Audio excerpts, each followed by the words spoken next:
மாணவி கொலை வழக்கு விசாரணையில் அழுத்தம் தருவது இடையூறை ஏற்படுத்தும் என்று நீதிபதிகள் தெரிவித்திருக்கின்றனர். தென் மாவட்டங்களில் ஒரு மாதத்தில் நடந்த இதுபோன்ற நிகழ்வுகள் வருத்தமளிப்பதாகவும் நீதிபதிகள் தெரிவித்திருக்கின்றனர்.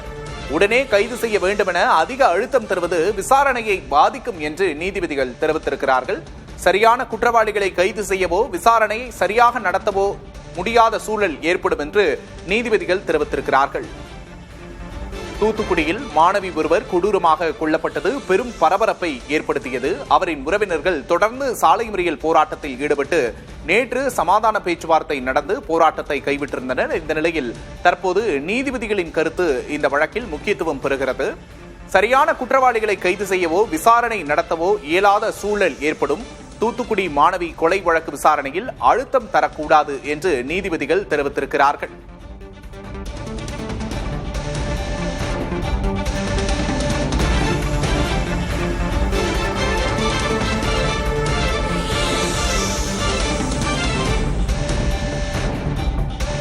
அறிவியல் பூர்வமான முறையில் சான்றுகளை சேகரிக்க வேண்டும் என்று உயர்நீதிமன்ற அமர்வு நீதிபதிகள் தெரிவித்திருக்கின்றனர்.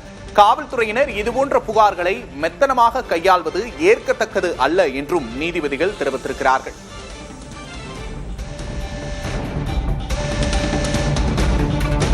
+2 மாணவி கொலை வழக்கு விசாரணையை சிபிஐக்கு மாற்றக் கோரிய வழக்கின் விசாரணை நடந்து வருகிறது. இந்த வழக்கு விசாரணையில் நீதிபதிகள் இந்த கருத்துக்களை தெரிவிக்கிறார்கள். அறிவியல் பூர்வமான முறையில் சான்றுகளை சேகரிக்க வேண்டும் என்றும் காவல்துறையினர் இதுபோன்ற புகார்களை மெத்தனமாக கையாள்வது ஏற்கத்தக்கது அல்ல என்றும் தெரிவித்துள்ளனர்.